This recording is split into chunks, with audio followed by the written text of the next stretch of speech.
afaan Oromootii fi afaan Amaaraatiin በአማርኛና በኦሮምኛ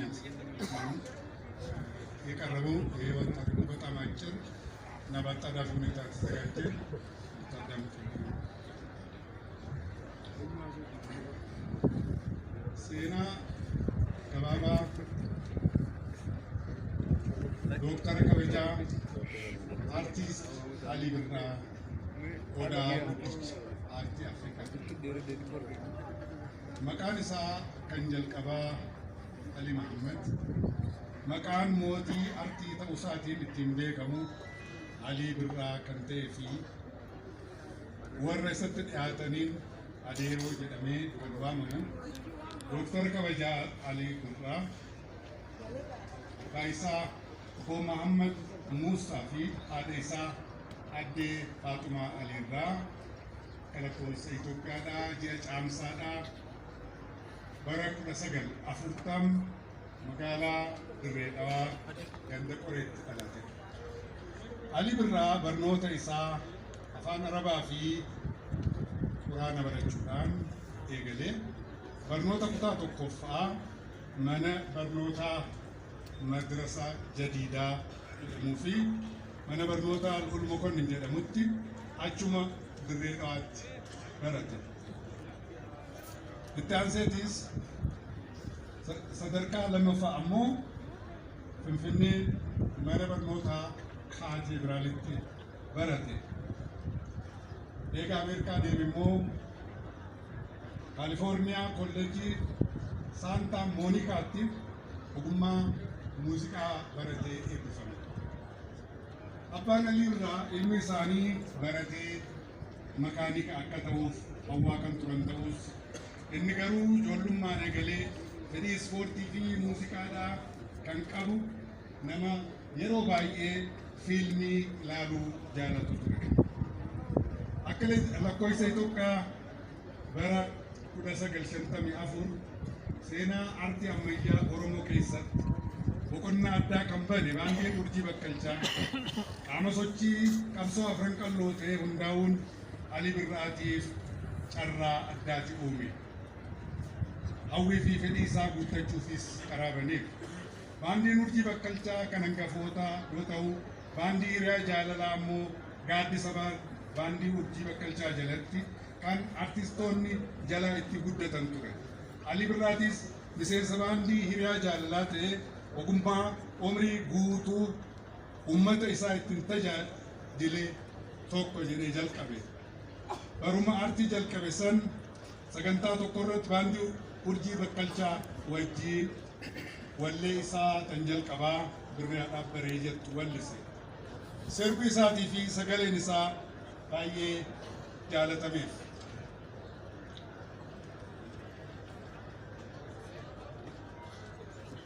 Sirbi kun maqaa isaatis jijjiiree Ali Muhammad jechuun hafee Alii Birraa ta'e.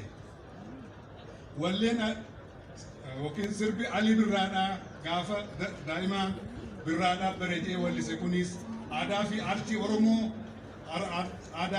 Oromootiif birraan bari'uu isaa barri ifa dhufuu isaa kan ibsuu fi seenaa aartii ammayyaa Oromoo keessatti mootiin aartii dhalachuu isaa kan iftoomse ture.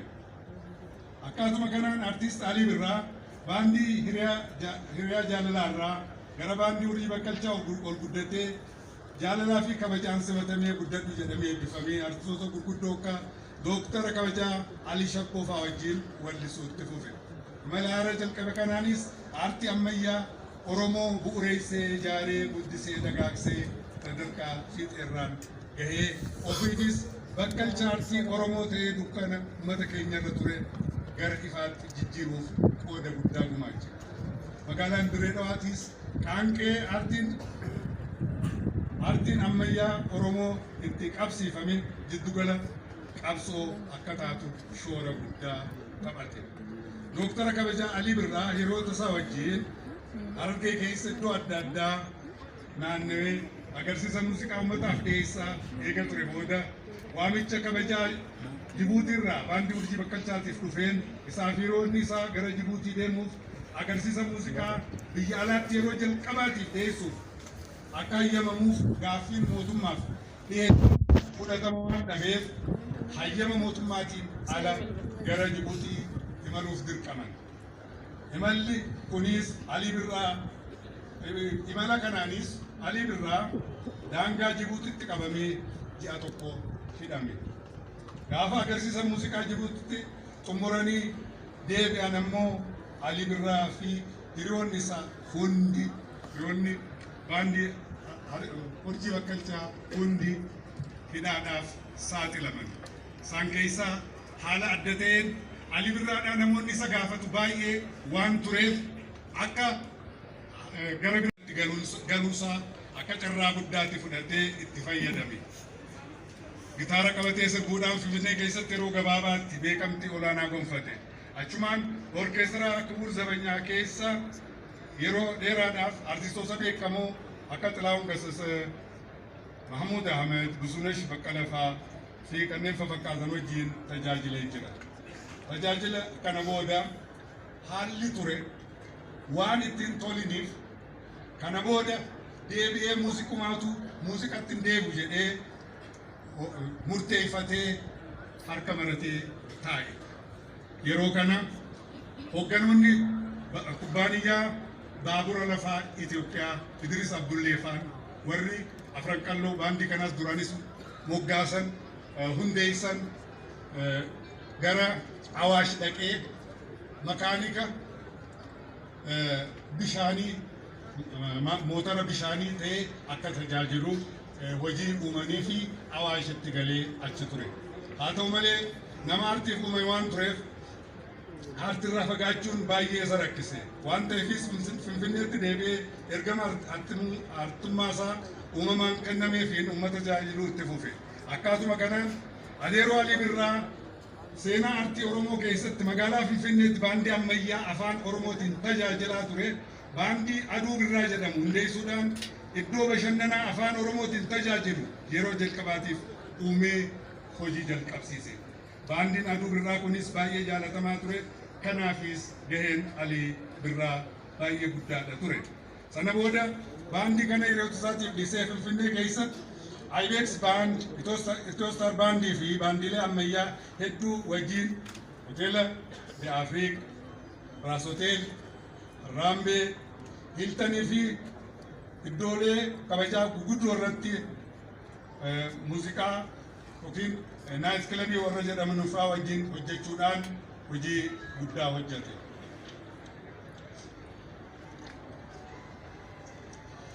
Bara Oromummaan miidhaa guddaa keessa ture san magaalaa Finfinnee keessatti walleelee sirboota afaan Oromoo mimmiidhamoo dhageeffamanii hin quufamne kaasetaan waraabsisee ummataaf dhiyeessuudhaanis muuziqaan ammayyaa Oromoo industirii gabaa muuziqaa biyyaa keessatti fudhatama guddaa akka argatuu fi sadarkaa olaanaarra akka ga'u cimee hojjete.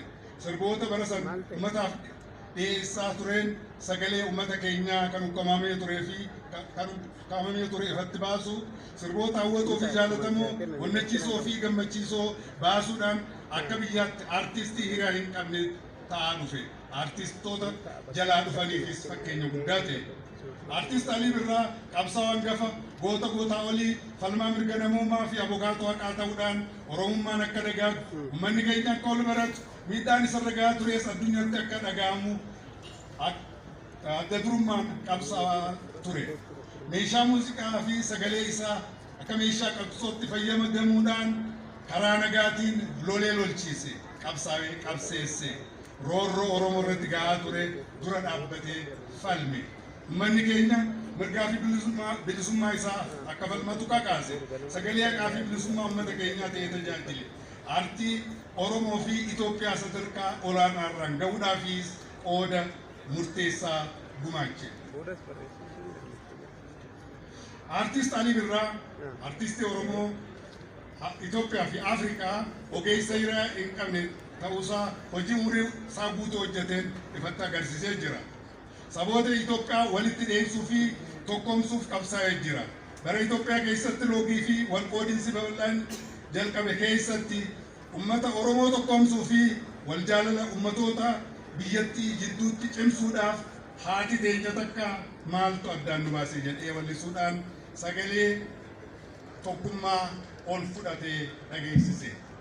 Sagalee jaalalaa fi tokkummaa ta'uudhaan wal jaalala ummatoota irratti ejjennoo cimaa qabu kanaas karaa adda addaatiin ibsee jira. Dooktara kabajaa Alii Birraa afaan 7 dubbata.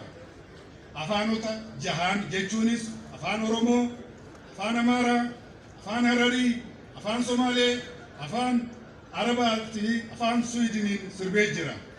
Afaan 6 sirbee yommuu jennu akka wallistoota birootti afaan qo'atee osoo hin taane afaan sirriitti beekuun akka afaan isaatti lakkaa'uun kan sirbee waan ta'eef baay'ee jaalatamaadha. Biyya Sudaan keessatti Alii Birraa akka artistoota Sudaanitti lakkaa'ama. Somaaliyaa keessatti akka wallistoota isaaniitti lakkaa'ama. Dooktara Alii Birraa abbaa ogummaa hedduudhaati. Ogeessa aartii afaanii fi aadaati. Wallisaa cimaadha. Meeshaalee muuziqaa gosa 5 taphachuu danda'a. Qindeessaa muuziqaati. Yeedaloo hawwataa qalbii namaa keessa dafee seenu yeroo hunda jaalatamu baasa. Hundaa ol sagalee addaati qaba. Kunis artistoota baay'eedhaan adda isa taasisa. Waltajjii irratti yeroo sirbu baay'ee namatti tola. Ija namaa hawwata. Faranjoonni magnetic attraction qaba jedhaniin. Dhimmoota jiruu fi jireenyaa kan irratti hin wallisin hin qabu. Sirboonni isaa qulqullina ogummaa kan qaban, ergaa cimaa kan dabarsanii fi sagalee isaa baay'ee miidhagaan kan sirbaman waan ta'aniif yeroo hunda hawwatoodha. Kunis artist Alii Birraa jecha muuziqaan afaan addunyaati jedhu artistii qabatamaan agarsiise isa taasiseeti jira.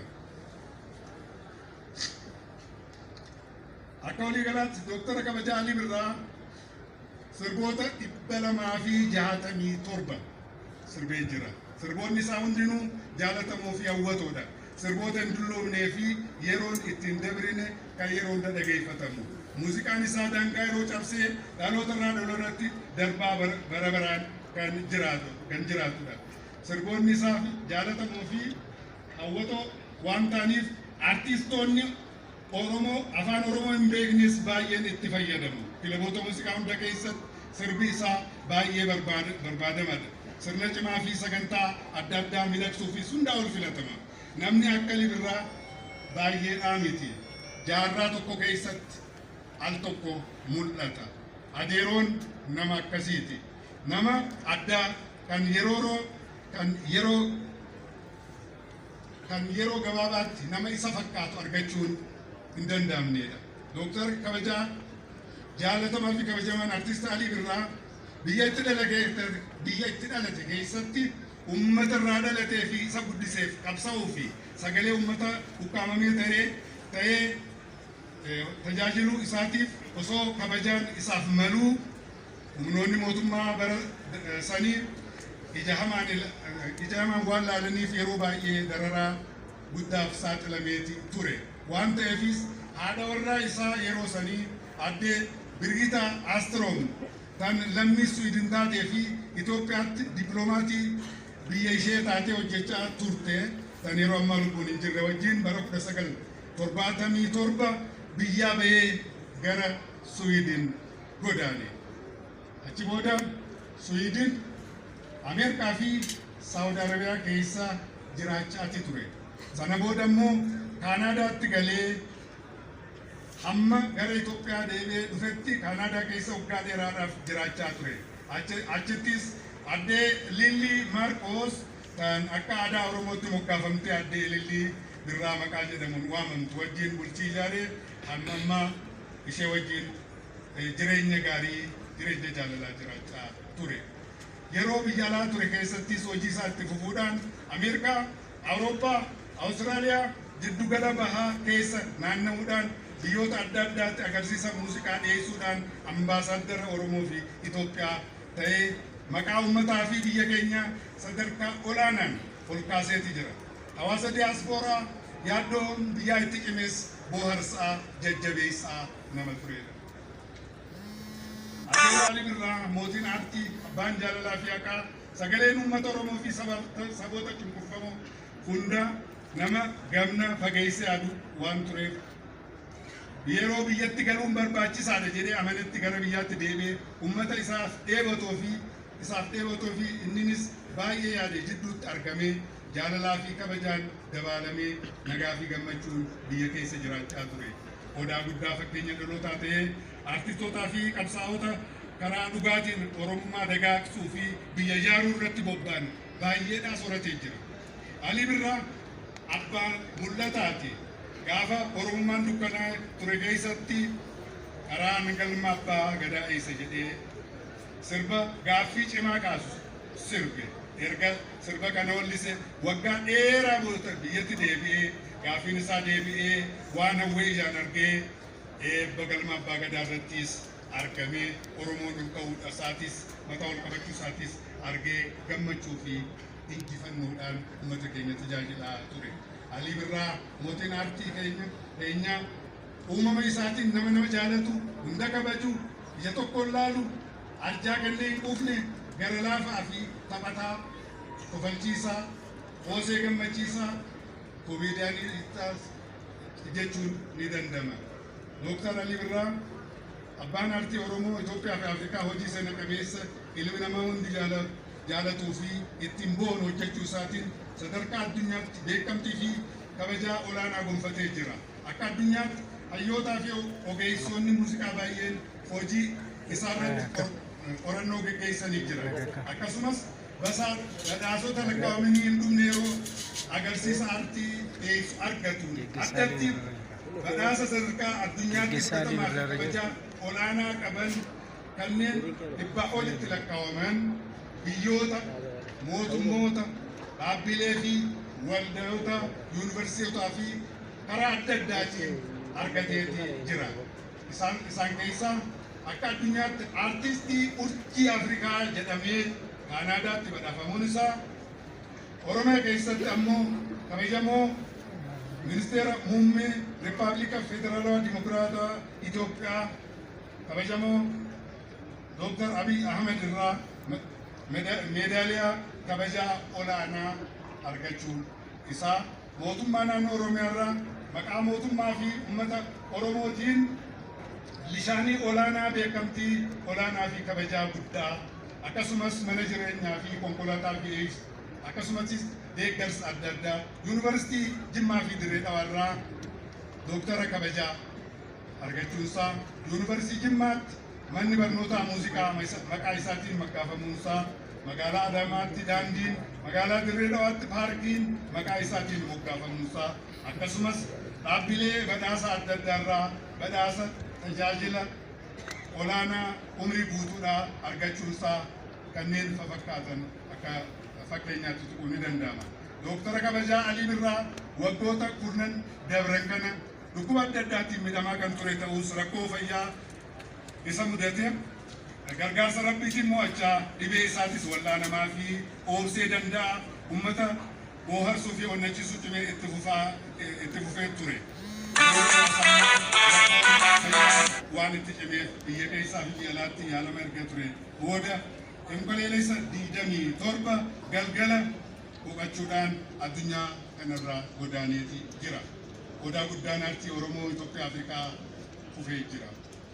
Biyyi keenya Itoophiyaanis ilma ishee hangafticha dhabdee jirti. Artistii guddaan kun ijoollee gudeeda sarraa argate qabaachuu baatus artistoota kumaataman lakkaa'aman akka ijoollee isaatti horateeti jira. Dooktara kabajaa Alii Birraa hojii aartii waggaa 60 guutuu hojjeteen laphee uummata keenyaa keessa bara baraan jiraata. Nama mana keenyatti ergaa guddaa nuu dhaame yaadannoo nuu kaa'e badhaasa adda addaa nuu kenne waan ta'eef yeroo hunda ni yaadanna. Hojii boonsaa hojjeteenis baraan yaadatamaa faarfamaadhaati jirata. Rabbi jannataan haa qananiisu maatii isaa haadha warraa isaa deelillee fi akkasumas hunda keenya inni ilma abbaa biyyaatis waan ta'e hundi keenya rabbi isa jannataa immoo obsa nuuf haa kennu jaa